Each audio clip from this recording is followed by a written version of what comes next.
Hello, once again. Welcome back to the Heavy Subjects podcast. I'm Ruben. That's Reagan. Today is going to be a bit more, kind of casual, but less a bit less structured. There will be some form of structure, but it's not going to be strict. So today we're going to continue talking about death metal. We're going to do a sort of like a beginner's guide, like a death metal 101 sort of thing. We're going to talk about how we as individuals got into death metal, what stuff we'd recommend, some of our personal favorites, and just why we love it so much. Yeah, that sounds like a good plan to me. Tell me what, Ruben, you start off. What are you going to talk about? What am I going to talk about? Well, have you got any questions for me, Reagan? That might be a good way to do this. Any questions for me relating to the wonders of death metal? What about what is death metal? Let's start with that. Let's how would you agree with Wikipedia's definition of it? Well, let me get it up. The article that is, and then we I don't can. want I tell you what, I'll read it off, and then you can kind of comment on whether or not you think it's accurate and fair. to. Okay, yeah, that sounds like a plan. Wikipedia's a good 101 to start off with, I find. So, death metal is an extreme subgenre of heavy metal music. It typically employs heavily distorted and low-tuned guitars, played with techniques such as palm muting and tremolo picking, deep growling vocals, aggressive, powerful drumming featuring double kick and blast beat techniques, minor keys or atonality, abrupt tempo, key, and time signature changes, and chromatic chord progressions. The lyrical themes of death metal may include slasher film style violence, political conflict, religion, nature, philosophy, true crime, and science fiction. I mean, it's not inaccurate, is it? The only thing I'd kind of say, like it says, abrupt tempo, key, and time signature changes. Not always. I'm pretty sure that, like for example, um, a song like Zombie Ritual by Death, right? It doesn't change that much. It's certainly not prog, and I wouldn't call it tech death either. But Mm. it does have some changes here and there, but it's fairly straightforward and simple. I would say you don't necessarily need to have those technical elements to be death Mm. metal. While it is true that a lot of old school death metal does do that, everything else, I think that's pretty fair, really. I mean, I guess for Yeah, me, no. like death metal, because we went on to research death metal for this kind of era, if you will, of the podcast after doing thrash. It felt like a really natural progression. Because a lot of really early death metal is basically what if thrash was just really, really, really heavy. Like you can Okay. hear parallels between some of the Slayer stuff and something like Deicide, but there's no argument over which band is heavier. Hmm. That's true. I agree with that. So I mean, that's kind of what death metal is, really. What do you think? Actually, before Hmm. I ask that, I want to ask you, how did you personally get into death metal, and what was it about it that drew you in and continues to appeal to you today? Excellent question. And it was the first one I wanted to get into. I wanted to talk about about getting into metal. A 101, I'd say, like for someone who's new. What I would like to talk about my own experience, how I got into it, and then we'll talk about how other people got into it after. But for myself, it was a. It's kind of. I suppose you have to go before death metal. I suppose in terms of I listened to metal in general originally when I was 12, and I was getting into bands such as Slipknot, Trivium, Korn. Now, obviously, these are not death metal bands by any stretch of the means, but they are metal bands and they have scream vocals. Then, and listening to that type of music, you get more use. You get used to it, right? You get used to the scream vocals, especially in the earlier Slipknot days where Corey Taylor's essentially just screaming down the mic at you most of the time. Yeah. So that I suppose that's what you call sort of like this having these stabilizers on your bike before you try and ride it without it, if that makes sense. Uh, but for metal, ideas, and that is to then get into extreme metal. For me, the first band I listened to, I would say, is actually death metal itself, like properly, would be Bloodbath. I know some people are fans of them. I don't know if I want to call them like they are definitely death metal, but they're not like the old school original death metal. If you know what I mean? But I Yeah, think Blasphemy Made Flesh. Can't get the words out. Sorry, Blasphemy Made Flesh. That album got me into the genre. I feel personally. yeah, Then from there, I got into kind of a two-way streak where that led into finding and both Deicide and Death, the two Ds, double D. Um, which is interesting because obviously the first Death experience I had was Sound of Perseverance, yeah. which Same. I find. Oh, sorry, yeah, which I find is quite common for people anyway for Death. And then DSI wasn't actually a particular album for me, but it was actually I got given. I mentioned this in the previous video. I was given the greatest hits of it by a friend or whatever you call it, the best of the Yeah, older, the first one they made. I got those two, and I listened to those, and that got me into the genre as a whole. I feel so. It was kind of like Bloodbath was like the first band that got me into it. Then I split off into those two. And what's interesting is that the Death one with Son of Perseverance was that sort of very proggy, technical, melodic death metal aspect. And Deicide had the old school, straight up atonality, hit in the face death metal, old school, straight up death metal. So they had. I like the fact that the first two are kind of, well, other than Bloodbath, the first two I got into properly were actually the two opposite ends of what death metal is, I feel, which mm, then led me into getting the broader horizon onto other bands as such, thinking of Cannibal Corpse or thinking of like other ones like After Gates and stuff like that. But I feel like going into those two at the kind of somewhat the same time kind of helped broaden it better.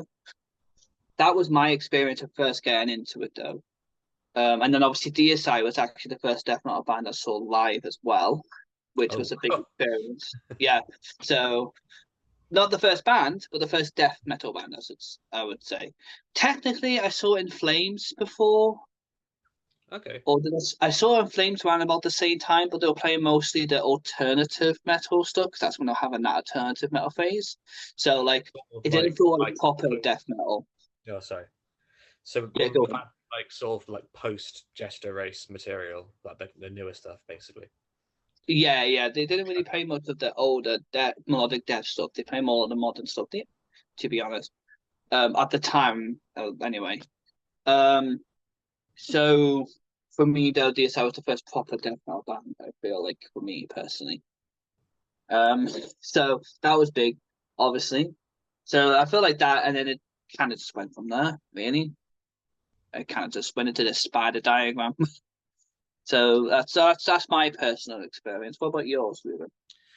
Well, I think like a lot of people, I didn't start with death metal. I have met someone who said when they got into metal, they immediately started with like early Carcass and Deicide. And that's, well, what? But I guess people like that do exist. For me, it's like if you've never had a curry before, you wouldn't go and order a fowl, like because you would actually die. Um, I started with metal stuff like I was already listening to rock bands. I'd grown up listening to bands like the Beatles and U2. Um, Blur actually was a really big one for me as a kid. So I kind of knew a little bit about like the basic rock sound, guitar, bass, drums, vocals, maybe keys. Um, I got into metal with, as I've said before, with Metallica, and my first ever metal song was Enter Sandman. My first ever metal album was Master of Puppets. And from there, I became really obsessed with Metallica, got really, really into them, listened to like all their albums, most of them, about half of them. And I didn't really get into like heavier stuff till a few years later. And then one year for Christmas, my grandparents got me and my brother Guitar Hero 3. and one of the tracks on there was "Rain in Blood" by Slayer. I remember thinking Ooh, at the time, like, "Oh, this is like as heavy as metal gets," right? Because at the time it was like, "Fucking hell, what's this? This is really heavy. It's evil," and it still is heavy and evil. But let's face it, bands like Deicide make Slayer sound like the Beatles, or you know what I mean. Not that there's anything wrong with that, but there's not really a lot of debate over which is the darker, more sinister, abrasive band. of But course. so for me, I guess Rain in Blood, in a way, it's like proto death metal. That album and the one before it, Hell Awaits. It's not death metal. It absolutely is not. It's not that far off. I reckon if you gave it like guttural vocals and like fry screams, it could almost be death metal. Mm, But I was aware of bands like Deicide, and I remember trying. Well, the first time I ever tried to listen to Deicide, it was their first record, the self-titled one, and I found it on YouTube. This was like 2013, 14, something like that. And I remember putting it on and just going like, "Oh, it's too heavy for me," and turning it off. Um, sacrilege. yeah, exactly. That's the entire point of Deicide. Um, but no, I guess around 2013, 14, I got really into Slipknot, which was a big step for me because I never used to like harsh vocals. So getting into Slipknot, they were the first properly like heavy band, I guess, that I got into that used like screaming and gutturals and this, false chords and stuff like this in their vocal style. Um, and yeah, Slipknot I wouldn't really call death metal. Their first album, especially, you can definitely tell that certain members like Joey um, and Paul Gray Mm.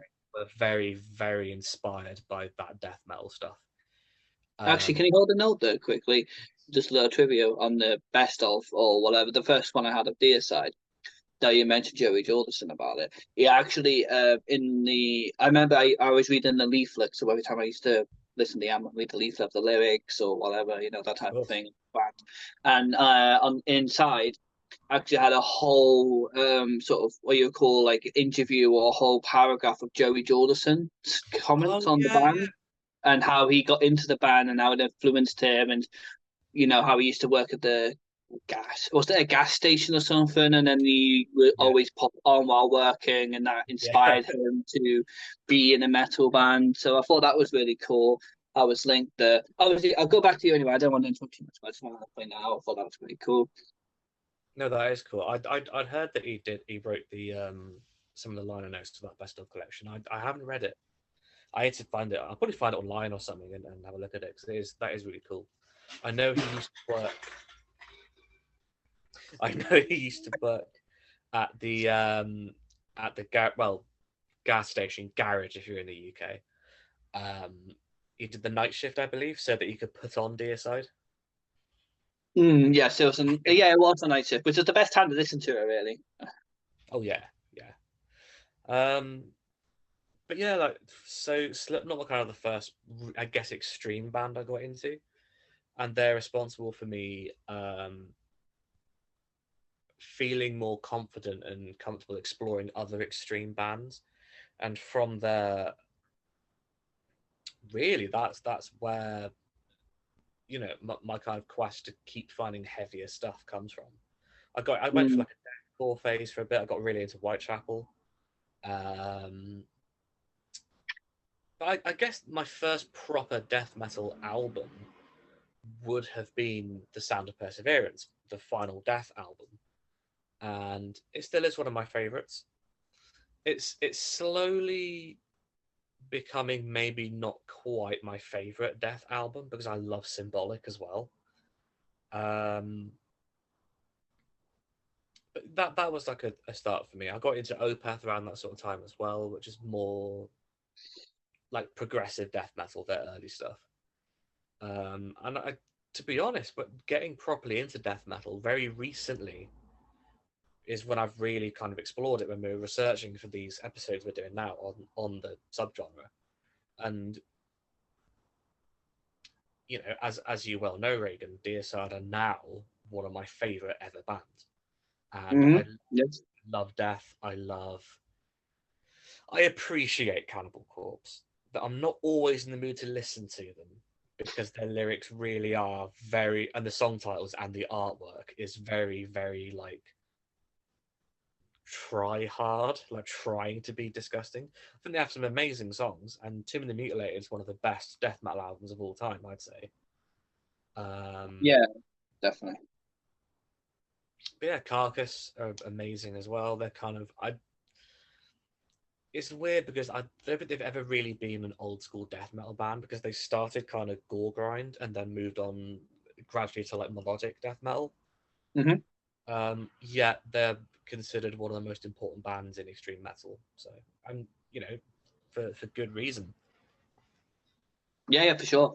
And it's interesting that you mentioned certain acts or bands, like Slayer, and how people got into it. So it's interesting. So I feel like there's two types of people when it comes to listening to death metal, right? Yeah. Or screaming vocals in general, let's say.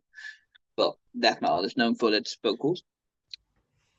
You have two reactions. You have the people who love it from the straight away. The second they hear screaming, they think that is fucking awesome. I'm going to listen to more. It's straight up. There's no hesitation. And then you got the sort of the people who can't quite digest it straight away. So they hear it, they think like you did. You say you hear it. I don't. Oh, too much. Turn it off.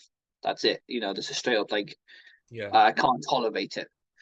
But then what happens is that they get slow exposure to it, and as the slow exposure starts happening, uh, they kind of adapt to the sound. They kind of get used to the sound, and before you know it, they love it. It's like an olive. The first eat an olive and you think it tastes horrible, but after about a good 10 or 15 olives, they start liking it suddenly. It happens a lot. You know what you Not always, but I've seen it happen. you know what you can do with 10 or 15 olives, Reagan? Put them in the bin. I can Or put them in my mouth. Thank you very much. No, joking on the side. Anyway, I know you don't like your olives. I remember when I we, was next we to you, call just them eating a whole bowl we of call them olives. devil's grapes. That's probably why they taste good to me, maybe. Anyway, I can feel the antichrist in me when I eat it. So yeah, but like this that reaction to the two different reactions. I think man and yours have that reaction. I never Yeah. disliked scream vocals. The second I heard screaming, I liked it. I didn't deter away from it at all. And the more I kind of put this, the more disgusting it is, the more I liked it. The second I heard Mayhem, especially Dead, and the second I heard Deicide and Cannibal Corpse, I was like, oh, that's fucking gross, and I love every minute of it. That was it. It was instant. So I feel that it's interesting from my perspective. I heard, as soon as I heard Slipknot, I was like, that's awesome. And there was a screaming more than anything else that really drew me in to the Mm. genre. So I hear Slipknot, I heard the screaming, I think that's fucking awesome. Then I hear more extreme acts doing more extreme vocals like Deicide and Bloodbath and stuff. And then I mean, like this is even better because there's less clean vocals and more screaming. So I'm just like, and then it just got and then I got into black metal where it's literally just like a shrieking banshee that sounds like someone's being murdered. I'm like, that's perfect for me. So I think that's quite interesting, and I mentioned Slayer is quite interesting too because a lot of people I know use Slayer as a gateway to death metal. I've noticed it's quite a common one because you get into Metallica like a lot of people do. Then you find Slayer because of the big four and the Metallica's a part of it. You hear Slayer, you realize it sounds evil and dark and oof, but it's not quite screaming. It's more coherent than death metal, so it's easier to digest. And when you get used to Slayer, suddenly death metal doesn't seem quite as intolerable. If you get my drift. Yeah. Yeah. I think So that's yeah, I find that quite interesting. so. I think as we are now, Reagan, you and me both very much enjoy a bit of the old death metal. So what Mm-hmm. is it about it that appeals to you? What is it about it that you enjoy? Well, that's a very good point. So I always enjoyed the vocals as aesthetically speaking. I've always heard it and enjoyed it. I can't explain massively why. It's just something raw, powerful, disgusting. It's like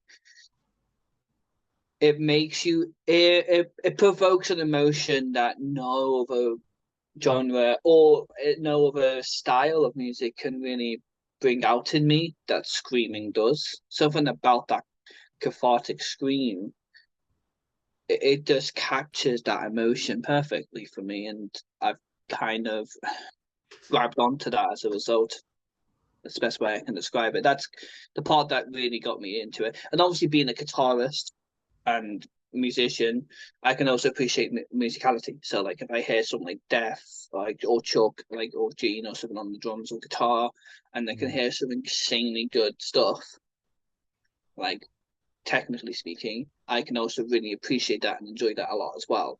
So having adding that with it just does help too. What about you, Ruth? What do you like about it? So I get a lot of kind of people, mostly older generations, saying, "I don't get it. Why do you listen to this? It's like noise, and you can't understand what they're saying." And it's like for me, it's like eating spicy food, or it's like going on roller coasters. It's fun. It's a fun, cathartic release. The other side as well, though, if you're really pissed off, I, like every other fucking teenager in this country, when I was a teenager, hearing Corey Taylor scream about trivial shit, really, you go like, yeah, I get it. I'm pissed off. I want to fucking smash something up. The music Hmm. has that feeling for you, and I feel like it's a really healthy release, and it displays like human emotion without shying away from it's basically like, this is real. People have extreme feelings, and there's many different sort of facets of death metal. Stuff like Nile and Cannibal Corpse is obviously very fantasy kind of, or historical. Is very like, you see an interview with George Fisher from Cannibal Corpse, and he doesn't actually want to murder people with sledgehammers. He's a really nice guy. He's like, it's a song, it's a story. Like, do you think Wes Craven actually likes murdering kids in their sleep, or do you think he was just trying to make a scary film that made loads of money? Exactly. Yeah. It's like I love that interview with Tom Mariah from Slayer, when someone said, "So you're Catholic, aren't you?" "Yeah, I am, yeah." "So why do you have a song called God Hates Us All?" And he went, "Sounds cool." Fair enough. And technically, it can be biblically accurate to a degree. If I was a higher power, I wouldn't have nice things to say about Earth. Let's just say that. Yeah. I mean, to be fair, it says God hates the wicked, and all humans are to a degree wicked. Therefore, God must hate us all to a degree. Yeah. Thinking about it, I mean, that but that it's that, that is a debate for a whole other entire podcast, I think. yeah, no, that's a whole theological debate. I'm not going into that right now, but let's move forward because Yeah. yeah. Anyway, I think for me, death metal is just because it's so extreme. It can be so out there in terms of its expression and artistry. That's why I like it. It's just sometimes you just want to hear some fast double kicks and someone screaming Satan. yeah, that's true. Sometimes that's all you want. That's all you need. The thing is, death metal is a particular type of sound and feeling, and you Yeah, get into. As soon as you put, once you hear it, you know what it's about. You know what I mean? It's very in your face. It doesn't hide behind anything. yeah, I would definitely. like to get into kind of away a bit from own experiences, and I'm going to talk about a bit how both from other people's experiences, so hearing other people talk about how they got into death metal and seeing correlations within that, but then also after listening to a lot of death metal and so forth, what I think now would be good for people to get into it. If that Mm. makes sense. I would like to go Yeah, into that if it's okay with you, Ruben. I would of like to course. start off there with other people's experiences as a know. I want to mention some bands. So um, I'm going to mention three bands that are kind of pure or somewhat pure death metal, basically. Before we go into bands that are like death metal mixed with other death metal. I say death metal mixed with other metal, I meant to say, or other aspects. So the three I want to mention is Boat Flower, Cannibal Corpse, and Entombed, which we already kind of mentioned Cannibal Corpse anyway. But just to briefly mention that, I noticed a lot of people Cannibal Corpse is the first band for them sometimes. I've heard Mhm. that quite often, and obviously they are a big band. I think it also didn't help that they went on like Ace Ventura, so probably a lot of people heard Ace Ventura for who the fuck's that, and then got into them that way type of thing, you know. If you ever seen the movie, but you play Hammer Smash Space, great. I actually heard Hammer Smash Space on that movie when I was like 11, but I never knew the band's name until like later on. I just knew it was a death metal band playing Hammer Smash Face, but I have no idea who it was, what the song was until like probably until I Yeah. was like 14, 15. Right. Maybe even a bit older. Uh, anyway, that aside, I like to mention, like I said, I mentioned boat flower. The reason why I mentioned boat flower because someone actually told me, well, not I was on the internet and someone said, and a few other people said similar, that they were into Warhammer and then got into boat flower because of being into Warhammer. Does that make sense? So them liking that was a gateway into death metal because of boat flower is linked to it. So Right. for some people who are nerds who are into that type of thing, Boat Flower is a really good gateway for them. And actually, I was surprised when I went on Reddit and reading through people's experiences, death metal, how many people actually said Boat Flower, especially Realms of Chaos more than anything else, Yeah. um, being their first sort of gateway to it. So I wanted to mention Boat Flower, and I think Boat Flower are a great band. It wasn't personally my gateway, but I can see how it can be some others. I think Entombed's important to mention too, because Entombed's left hand path, especially, is the sort of how you get into the Swedish side of it. Because obviously we know that death metal has the two sort of counterpoints of Swedish and Floridian death metal. Yeah. So Entombed is that sort of band where it's the easiest to listen to within the I feel like in the Swedish death metal realms, and you can get into that sort of classic buzzsaw tone, and the songs are great. So I feel like them not so much in the death metal as a whole, but I want to mention them briefly because of them being able sort of a good gateway into the Swedish death metal specifically. That makes sense, and discovering that whole sort of niche part of it. Yeah. So I'm kind of mentioning them. I don't know if you want to mention any other bands that are pure death metal I might have missed. I mean, one springs to mind with the Swedish scene. They're not old school death metal, but for more fans of modern metal, like especially metalcore and things like that, I would recommend At the Gates to try as a gateway to getting into older stuff. Because we do live in a time where older, old school death metal's heyday was about 30 years ago. Well, more really, about 32, 33 odd years ago. Sort of late 80s, early 90s, really, was the big time for it. And people look on bands like Cannibal Corpse and DSI and it's, oh, they're old now. And it's like, yeah, but they're still really good. Like, Oh yeah, I get young people today are into stuff like Sleep Token and Spirit Box. I'm not massive on Sleep Token. I quite like Spirit Box, um, but I just think it's worth going back and discovering old stuff, and just seeing where it came from. Especially if people these days like stuff like Gatecreeper, and they're not really death metal, but Nails have released an album yesterday. They're more sort of like hardcore punk, but it's about as close as hardcore punk can get to death metal, really, because it's so extreme. yeah, Yeah, I see what you at mean. Gates, I'd say a sort of gateway to look back and get into older stuff, especially the Swedish stuff. I'd say at the gates are a really good starting point.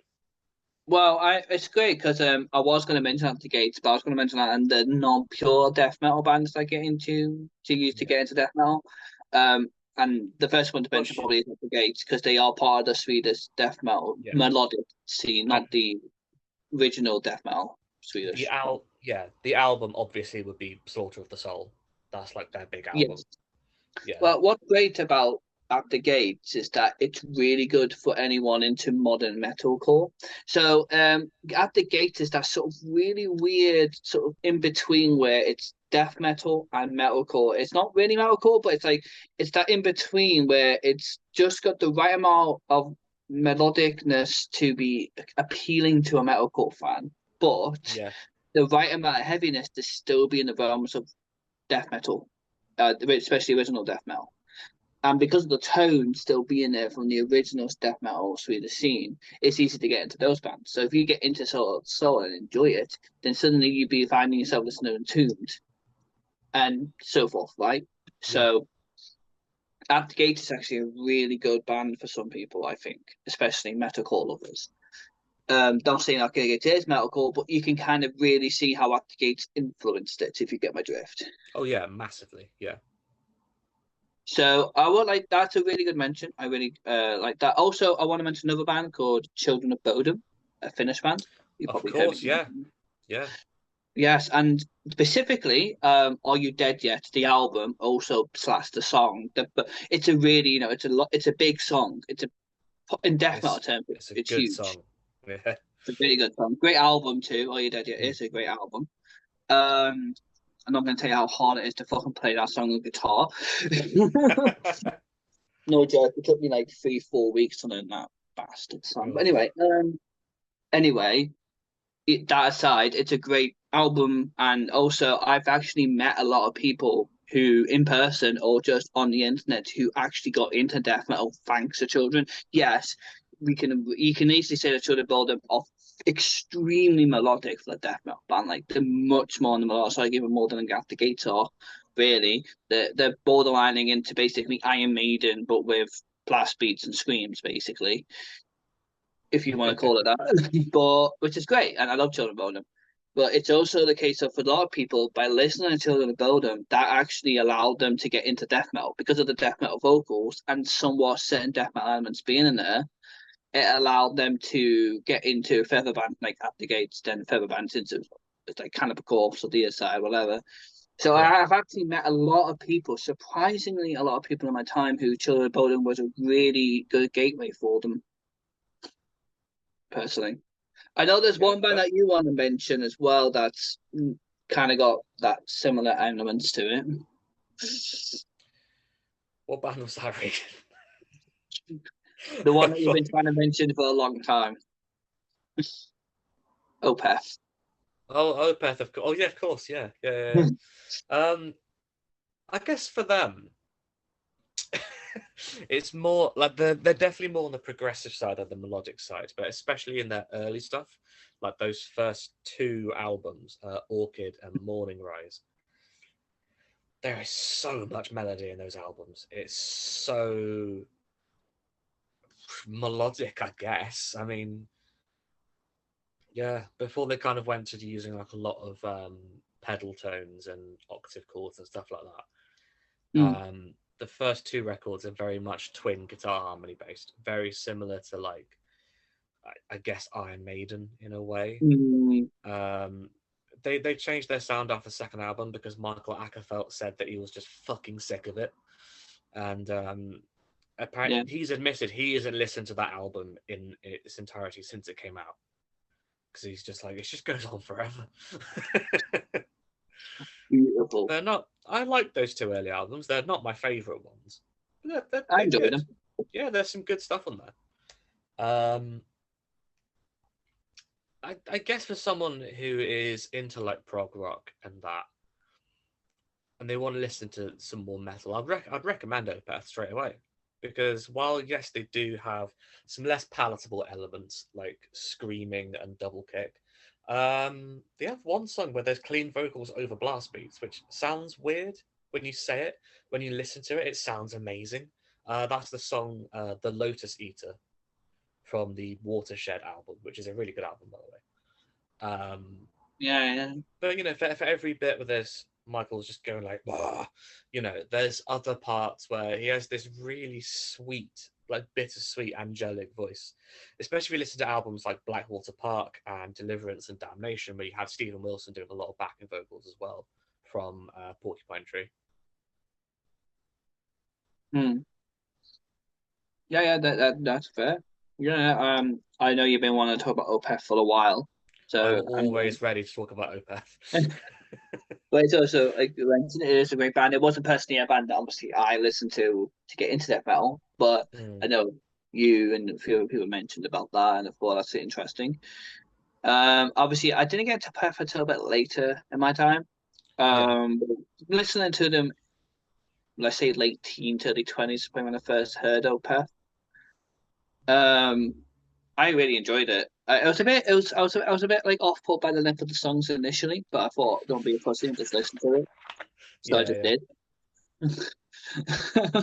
You know what I mean? But actually, I wanted to mention something else as well. Actually, when I went on this Okay. topic. So, uh, there's two bands I wanted to mention from two angles that I thought was quite interesting to tackle the death metal, like getting people into death metal. I thought of one. What about like old school metal fans that found death metal too much?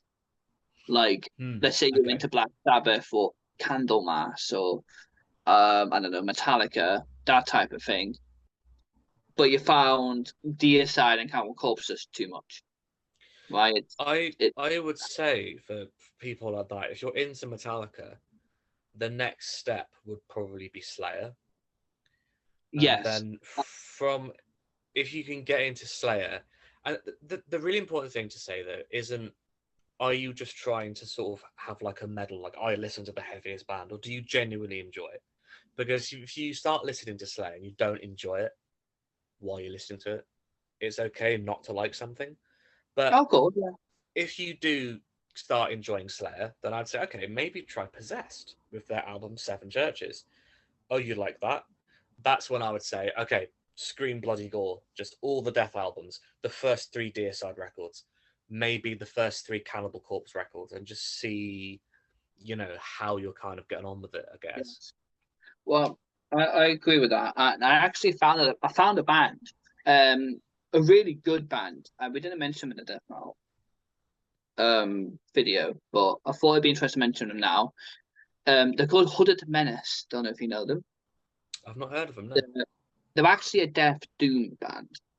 Oh, This is why I nice. thought someone who's into things probably like Candlemass or Black Sabbath might really like this band because they have that doom element, but they also have a really good death element to them, like and the vocals. So the issue is that I could mention older death doom bands like Ripikulu and so forth. Mm. However, very old school death doom is not easily digestible due to how fucking the crap the quality is sometimes. It's a bit Yeah, for someone trying to get into it, it's going to be hard to listen to yeah. that and get into it, right? But Hooded Menace, they're relatively one. They got some albums that are like relatively newish and they're really good and polished. And they say the one I can't remember the name of it. There's one from like 2010 that's it's the perfect one to really show someone, and so it's like it's got that enough polish to be listenable, but not enough, not so much that it becomes poppy. If you know what I mean. Um, so it doesn't lose the edge. Let's say. I Yeah. thought that was a really good band to show someone who's into probably things like Candlemass or Black Sabbath, that doom sound, and that probably won't get them into it, the genre as a whole from there, that angle. Also, I feel like Holy Menace have that perfect blend. It's like it's got the right amount of both sides for both people to enjoy from that either side of it. So I want to mention that, and I also want to mention another genre slash band within that genre. I'm just going to mention that band because I feel like that's just the random band I thought I would show someone within the genre. It's war metal, right? Mm. I mean, Yeah. with war metal's like one of the things at first you don't think it really exists. It sounds like someone's made it up, but it actually is this weird niche micro genre, right? Yeah, it is a Um, thing. it Yeah. is a thing. Despite the fact that it might not seem like it. From the get go. So, reason why I mention this is because what if you're into black metal and you like the sound of black metal? Like you love the atmosphere and the lo-fi quality and all the shrieking focus, but you find death metal is a bit, not always. Most people in the black metal do like death metal. We kind of get that, Yeah, but for some people, they feel, oh, I'm not that much into death metal compared to black because death metal for me is more. It doesn't have what black metal has. You know, some like it's too polished in a way. yes, for them it's not Yeah, extreme enough, right? So we're on yeah, the opposite end. yeah. So I'm like, well, if death metal's not extreme enough for you as a sort of really brutal black metal fan, whatever, Mm. what about war metal? Because basically, war metal, really, to Yeah, define it, I suppose in a way would be to it gets the brutal elements of both genres to mix together. That's why war metal sounds like someone's got the microphone going like that, basically. yeah, So it's basically what it's done. It's got black metal, but then got the most brutal parts of death metal aspects and mixed in with it. And I felt like that would be perfect for someone who's into that aspect of yeah. that music. I found the band I chose was Cult of Extinction. Cult of Extinction. I think that's a Okay. really good warm metal band. If you ever heard them, feel free if you want to. I've But, listened to Blasphemy. I've not heard. Is that their name, Blasphemy? oh yes, I Yeah, think I I know. listened to them. They're good to be fair. I do like them. Yeah, yeah. Well, I just you can. I suppose either one could work. I just chose that one because that's one of my personal favorites. The album Ritual in the Absence, Ritual in the Absolute Absence of Light. There you go. Mm. Bit of a tongue twister. Great album. Probably one of the best warm metal albums out there. I want to point that out just as someone maybe possibly on that side. You know, basically going from instead of looking at it from like giving you diet stuff to bring you into death metal, why do we put Yeah. what was someone who was death metal's too diet for them? But I mean, another band for them. If you don't think death metal is extreme enough and you love black metal, Dragged into Sunlight. Yeah, actually, Dragon and Sunlight would be an excellent band because it kind of basically blends all the extreme genres together, including death. So Yeah, actually, yeah, Dragon and Sunlight is like one of the best bands out there in extreme metal they for me. are. They really are not known enough, in my opinion. They need to be known more. Yeah. Um, I can't really mention more. I mean, you can mention more, I suppose, the melodic death bands like In Flames as well, and Dark Tranquility. They're great bands for Mm, people to get into death metal too. yeah. But again, it's the same sort of context of At the Gates. I just thought At the Gates is probably the better one to choose for someone. I feel, though all three bands are still really good. I suppose another angle we could look at is what albums would you recommend? Like, if you could recommend 4 to maybe 6 albums to someone who isn't necessarily worried about it being too heavy or not extreme enough, they just want to kind of approach it like a scholar and kind of get an appreciation and understanding of the genre. Like, I guess, for example, with me, if I wanted to kind of have an understanding of, say, Taylor Swift, so I knew what I was talking about. If I'm going to critique her, it's only fair that I listen to her stuff, right? So I'd Hmm. say to someone, okay, what I don't doesn't matter what it is.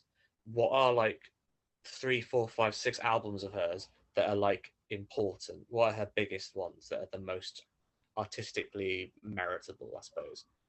Hmm. So I guess that equivalent with death metal, what are, say, 4 albums you would recommend to someone who just goes, I just want to understand it. I want to know what it's about. That's hard. I think for me, I'm gonna recommend four albums for people to get into death metal. I would Mm, say one is Sound of Perseverance, right? I think that's a great one for people to get into death metal. mm, Though it might not be pure death, I think it's a really good album for people to kind of understand what death metal is. I would also add Bolt Flowers, Realm of Chaos, is it called? Is that right? Realms of Chaos, yeah. Yeah. Realms of Chaos, so it's plural, that's it. So I thought they were good because what I mentioned earlier, a lot of people got into them, and I think the sound is clean enough for people to kind of get into it, and it's not as complex. It's more groove based. I feel with death metal. Yeah. Let's go. So it's got but it's still got the low tune and gutturals.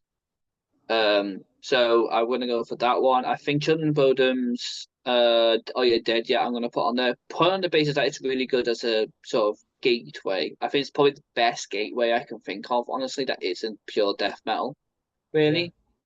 I think it just seems to be very common for people to use the album to get into death metal. I don't know why, it just seems to Mm. me. So definitely put that on there. Two, the fourth one is a tricky one because there's a few I would like to put on it, but I'm gonna have to probably say Slayer. Maybe Rain in Blood, possibly Helloway. It's hard to say. What? Maybe Rain in Blood. I feel like Rain in Blood Yeah. Yeah. probably the best one to choose. I'll say Rain in Blood from Slayer because again, I think Slayer is a really good gateway album. I think they're the most. I'll give them those four albums Okay. personally to get them started. So I guess to kind of appreciate what death metal is and where it came from, I guess, with like Slayer, like you mentioned.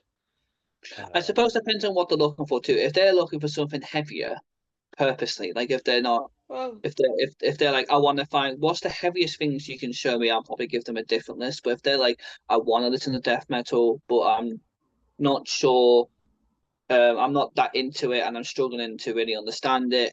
mm, Are the albums out there to get me into it slowly, and the other albums out there for me to digest easier? I will give yeah, them that, yeah, those yeah. four. Like what are the essentials that you should know, sort of thing. Mm-hmm. Um, okay, so for me, I'd try and think about like what could show like a spectrum of how diverse death metal is without Mm-hmm. being overwhelming.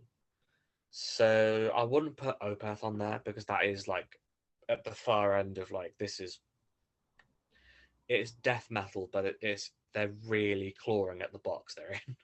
Like they're really stretching the definition. Um, so the first one for me, I would say, would be Scream Bloody Gore by Death, the first album, because that basically is the one. It's not necessarily, but there's a lot of debate over whether or not it's the first true death metal album. But there's no question really that it's the one that basically exploded the genre and made it. If that album never come out, we would never have death metal throughout the rest of the 90s. Um, so that's what I'd recommend to someone. If they've never heard any death metal ever, I would say start with that. That's like the one really that you should know as like a beginning point. Um, a second album, I'd probably say the self-titled debut from Deicide, um, because that kind of shows it's not the heaviest thing ever, but for the time, Deicide were like they were like these are like the evil ones. They're like super satanic.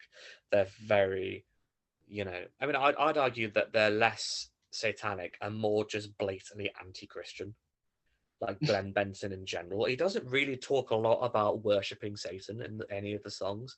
He talks an awful lot about how much he hates Jesus. Like Yeah, every other song is like, fuck your God or Christ denied or once upon the cross, which is literally mocking Jesus while he's dying. Like you can't really get much more like just I don't like religion. yeah, I a lot of that I guess is just him trying to be like controversial, I guess, for the sake of it, because people expect that from him now. But anyway, yes, I'd say the first album by Deicide. A third one, maybe something a bit more melodic.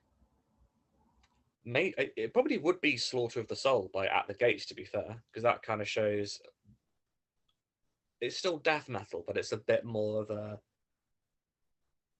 I guess, palatable approach where it's not just in your face extreme, and it doesn't have that thick production that a band like Deicide or Nile would have.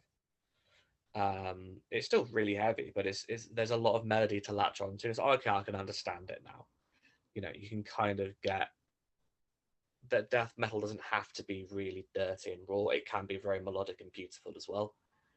I'd probably say Tomb of the Mutilated by Cannibal Corpse to kind of get that other aspect of death metal with the gore, because a lot of death metal bands really love singing about gore, and Cannibal Corpse are the gore band. I think they just are. Um, So that's another one. I think a bonus one, a fifth, would, well, not a bonus one. I'm just going to do five. The fifth one, I would say another album by Death, and that would be Symbolic, to represent death metal, or rather, an artist pushing the boundaries within death metal, because that album borders on like progressive death, and it's very technical as well. But I feel like that might be a little bit easier to get into than say the Sound of Perseverance, because that album is very like lengthy in its song. Well, the songs are all quite long. There's a lot of weird time signature stuff going on. It might be a little, if you're not used to prog, it might sound a bit like jarring at first. Whereas Symbolic, so if you're just a straight up death metal fan, Symbolic is a bit more kind of palatable for you, I suppose, but it still is technical and it still has proggy elements and it still has an awful lot of melodeath elements in there as well. Um, yeah, that's my five. Oh, it's a five, is there? I thought it was four. I ended up going with five because I said at the gates, and then I kind of went, oh, I haven't mentioned Cannibal Corpse. Fuck. Yeah. I think Cannibal Corpse was an important one to mention, but I've decided to Yeah, go for more the people who want to get into it. I feel like Cannibal Corpse is I feel like I have to build up to Cannibal Corpse for a lot of people. yeah. I wouldn't say start with that. The order I'd say maybe to explore those albums in, I'd probably say Scream Bloody Gore, then At the Gates, um, then maybe, hmm, then probably Symbolic, then Cannibal Corpse, and then Deicide. If you wanted to do it in the order of like slowly increasing the extremity. Yeah, of course. Yeah, I think that's a good list though. I think I'm not against it at all, and I think you're not against mine. I feel like I don't have much else to say in the realms of death metal in terms of getting into death metal. Anyway, Mm. Well, I tell you what then. I do want to do something cool. I want to shout out a friend of ours, T. Coles. They Hmm? wrote a book. I believe it came out 2 years ago. Or was it last year? Let me I'm have not. a look. 2021. Nope, Oh, 2023. Sorry, T, I got that wrong. It came out last year. The book is about death metal. It is called Death Metal, and on the it's nose. that kind of pinky purple color with a skull on it. What's not to like? It's part of a series called a genre from the 33 and a third, um, I guess, group. It's published by Bloomsbury, so it's a fairly big publishing house. I've read it. It's a really, really good book if you kind of want to do a bit of reading, and as opposed to just listening, this is a really good introduction and an explanation of death metal and all its facets. We went to see them at their book signing, and you'll like this. One of the messages they've put in there is "Bolt Thrower Forever." Love it. Fuck yeah. And where would one probably buy their book, or at least best place to buy it? Unfortunately, apart from their signing, I haven't been able to find it a physical copy in the shop since. Online, you can find it. It will be on the usual places like Amazon. I think the book depository is still a thing. I'm not sure if COVID killed it off. And I believe Bloomsbury have their website as well. Yeah, here we go. Also available from Bloomsbury Academic at bloomsbury.com. Oh, there you go then. There's interviews with Barney from Napalm Death is in this. I believe Bill Excellent. Steer from Carcass is in this. They weren't able to track Ben Benson down, unsurprisingly. I'm um, shocked. I'm yeah, or, completely or or Chris Barnes, but that's kind of like not really that surprising, is it? true. But That's yeah, well, I will it's definitely be looking to possibly buying it. oh, you absolutely need to read this, Reagan. It's such a good book. It's so cool. And the fact that it's got 33 in the third is quite funny because I'm pretty certain they're doing a Naked Gun reference with that. No, it's or I it could be, but I assumed it was because 33 and a third is the typical RPM speed on a record player for an album, an LP. Ah, okay, that's our mindset. So we have very different mindsets. Who knows, I suppose. but that makes a Naked bit Gun more is a sense. great film, though. Yes, yeah, that's fair. Completely unrelated to anything. I do love that film. Yeah, it's some great lines. I can Yeah. probably quote them for like an hour on this video, but It's I'm not just I going to think do I that. think my favorite part is when he like gets out of the car and leaves the brakes off. And then doesn't realize it's his own car. And he thinks it's someone chasing him and he just opens fire on it. Like he's just forgotten that it's his car. One of the driest ones. He says it's so dry. The woman is like, he's like, can you describe him to me? Oh, he's six. Yeah, he's oh, I can't remember what it says. Um, he's he's Caucasian, 6 foot with mustache, and he goes, "That's a pretty big mustache." I think He's just goes it so dry. I'm just like, there's another great line in the TV show it came from. Is it Police Squad? It's called the hmm. series. I Um, know what. I don't know if it's from that though. the him and I can't remember who it is. Two characters, two police officers are around someone's house investigating the murder of her husband, and they come around and go, "We're really sorry we couldn't come sooner, but he wasn't dead then." It's just like I really hope whoever wrote that line had a massive pay rise. That We would have come sooner, but he wasn't dead then. oh Dear, that is dear, funny. dear. It's great, isn't it? Are you dead yet? Well, he wasn't. I was it another good naked girl one will say, "Oh no," he's like when he's narrating, he's like a midget in a rhino. I was going to have to stay on my toes. That's terrible. It's awful, isn't it? It's just like what is the most like out there like analogy I can think of? Yeah. Fucking hell. And obviously there's the So, Shirley quote as well, but that's from Aeroplane Salmon. what the one about the coffee? No, the one about Shirley. Oh yeah, that's the one everyone knows, isn't it? Yeah, that's like Everyone knows that one. Obviously the the coffee big one's one. funny as well. I mean, I get it. Yeah, Look, I mean, I'm not going to quote too many movies because we get off track, but you get me. but yeah, I mean, if we're gonna talk about films, slasher films, the death metal thing, classic stuff, Nightmare on Elm Street, the first one, the good one, Friday the 13th, fucking I think Freddy's Halloween. New Nightmare wasn't too bad either, to be fair. I've still not watched it actually. I do have the box set somewhere. I need to watch it. I've only seen the first like six. I remember Freddy's Yeah, Dead, the final nightmare being awful. no, that's awful. Yeah, the only ones I think are worth watching are the first one and Freddy's New Nightmare. I don't really recommend any The of them. third one's quite good. Dream Warriors. It's all right. It's a bit more of a thriller than a horror, True. but I mean, it's it fine. definitely you can definitely rank them in order, but I personally just stick to those two mostly. I don't really tend to watch the That's others. fair. Yeah, the first Halloween as well is very very good. And the second, it's good. I've not seen the second one actually. Mm. The third one's controversial, but Yeah, yeah, I've I heard about think that. this is the thing. I don't think it's a bad film, and I might get sacked. I might get I might be sacked. It's not a bad movie, but the issue is that if you're going in expecting Michael Myers, you're going to be disappointed because it's not.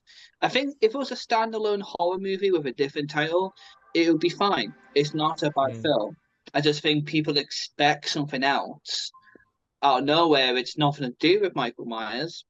People just don't like the idea. I think it's the expectation that got people away from the film. Personally. yeah, yeah, that's fair. And I think apparently someone wanted it to be an anthology series, and I kind of feel like Yeah, yeah, it but when did. you made the second one about Michael Myers, that idea went out the window. Well, it was John Carpenter that originally wanted it to always be an anthology. He just made the Michael Myers thing in 2 parts because it would have been too long if it was in one movie. I Okay, think right. what he wanted, he wanted to finish off the Michael Myers stories properly. This is why the number two kind of ends quite nicely. Then start off with another Halloween stories, and that's when number three came in. But I think people were expecting Michael Myers and got angry about it. So he just kept to Yeah, Michael Myers. But then he did it so many times after that that it got worse for number three. To be fair. and like with John Carpenter, a great director. My favorite one of his personally is The Thing, the original The Thing, Great. from 1982. Amazing film. But Yeah. like Halloween, like every year I make a Halloween playlist, and it's Mm. normally a lot of like extreme stuff, but I can never not put on the Halloween theme, which was composed by John Carpenter as well. Yes, it was. That Another that great song theme. sums up horror. It really does. I suppose Exorcist is a good one to choose, especially the fact that it's literally in possessed seven churches on top of it. It's a Yeah, but I feel like if I put on Tubular Bells, that's going to send a lot of people home from the party early. true, but I mean, you know what I mean. You know what I mean. Your house gets to Is be this song nearly finished yet? In about 15 minutes, yeah. I mean, I'm just saying as a theme, it's iconic. That Yeah, yeah, specifically that section that you know what I mean. Anyway, yeah, obviously another classic is Texas Chainsaw Massacre. of course, yeah. That's a really good one, especially within metal because like it's very heavily quoted, especially people like like Dead Skin Mask Slayer. It's obviously quoting Geen, and he Well, obviously inspired Chainsaw Massacre. that's a massive point in contention for me. I get so annoyed when people say like, "Oh yeah, Texas Chainsaw Massacre is based on the real Leatherface." It's not. It's not. It It was literally inspired, says, but it's nothing to yeah, do with it.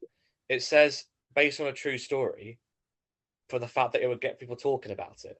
It was inspired loosely by Ed Gein, but it almost doesn't. It's not similar to his story in any sense, really. Oh Apart from no, no. just it's a guy who wears skin. I mean, to be honest, S- the egging thing was very much out of proportion thanks to the media anyway, and nothing like so. A lot of it was media sensation. That especially when it came to things like his gender or his sexual orientations and stuff like that was very out of yeah, proportion, which was then used a lot to demonize people of especially people of like cross dressing or transgender yeah. Like if you do that, you must be nuts, sort of thing. orientations. It's like, Yeah, there was the idea that if you yeah, dress as a woman, you're mentally ill and deranged. It kind of became that really heavily came into public conscious thanks to the media's portrayal of it again. mm. But also, Jefferson Massacre is a really good film in itself. I actually gonna controversially say the second one I prefer, but Ooh, even though it's okay. goofy, it's goofy. But You're let's be fair here. Okay, you might say, why the fuck would you say that's better? And I'm gonna propose to you why it's better because you got fucking Leatherface and what's his name? Actually, I completely forgot his name. that's another a big thing as well. With the first film is people don't. Leatherface is like the face of the franchise, but he isn't the only villain in the first one. He's just one of the members of the family. Mm, If anything, yeah, the fucking is it the granddad or the I dad? remember now. Like he's the creepiest. When Oh, she yeah, true. But the one when he sucks the blood off her finger, it's like oh, ooh, oh, which is yeah, the first real. one, Fun the first fact. one's great. Is it really? Wow. Yeah, The first the one's part great, but when they went to cut her finger, the actress didn't know they were going to do that. So do you know what I mean? Like fucking hell. Jesus, it's probably a reaction then. But All the skeletons are real in that film as well because it was cheaper than getting fake ones. I think Poltergeist did the same thing as well. Oh really? I think that I might be wrong, but I've heard that it did. I'm not sure. Oh God. Uh, a lot of people were saying it was the reason why the film was cursed. You take that as well.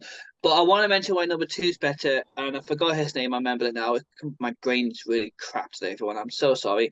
Dennis Hopper's in it. And let's be fair, Dennis Hopper wielding a chainsaw and having a chainsaw duel with Leatherface is one of the greatest things I've ever seen in a film. And it's pretty weird when Dennis Hopper looks more bloody deranged than Leatherface does.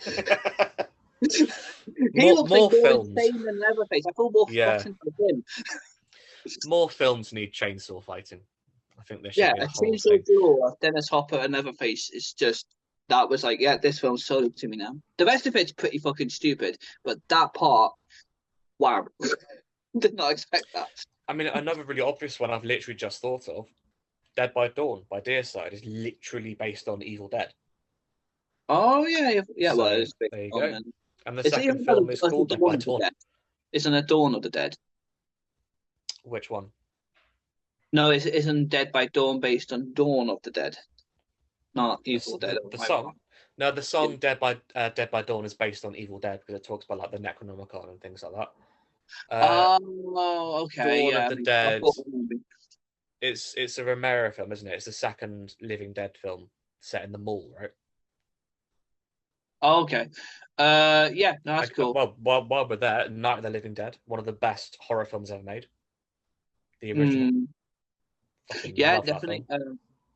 Yeah, Night of the Living Dead. I think one of my favorite zombie movies, Return of the Living Dead Part Two, which Fair. is really, it's kind of got a lot of comedy, but it's also got a lot of really good zombie actions simultaneously. I mean, if So we're I don't know talking, I'm sorry. I do feel like putting a gonk at the end of Dawn of the Dead was probably one of the best things in the horror movie history. That's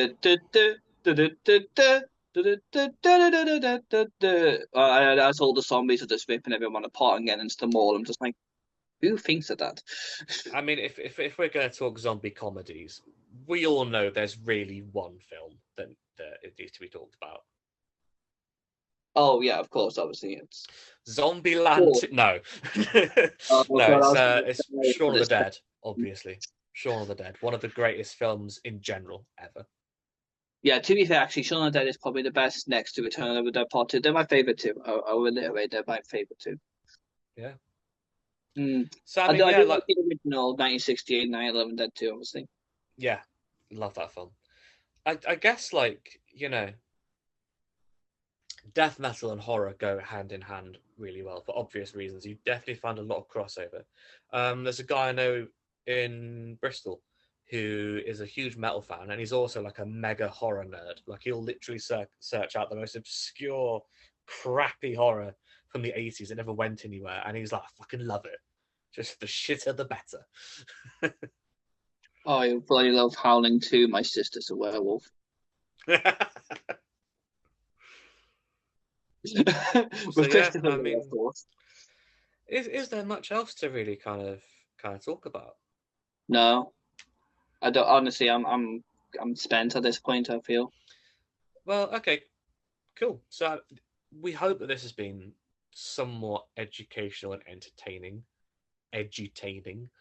We, I've just like sitting and chatting shit. To be honest, not chatting shit, chatting about good shit like death metal and horror films. It's just fun. And Mm, maybe in the future we'll do more of these more casual ones. Where it's just sort of talking about music that we love. You know. of course, I'm happy to But do yeah, so. I did enjoy this one actually. It was nice, sort of more relaxing than the other ones.